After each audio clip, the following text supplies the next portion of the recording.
বিসমিল্লাহির রহমানির রহিম। আসসালামু আলাইকুম। আমরা নিউটনিয়ন বলবিদ্যাতে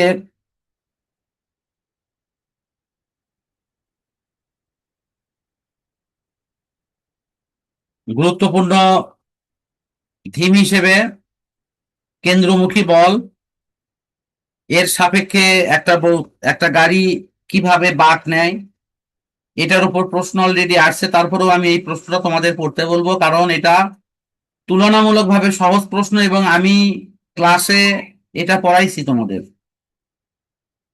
এবং আমার একাধিক পরীক্ষাতে প্রশ্নতেও তোমরা এগুলো অ্যান্সার করছো। সেক্ষেত্রে এটা বাদ দেওয়ার দরকার নেই, এটা পড়বা।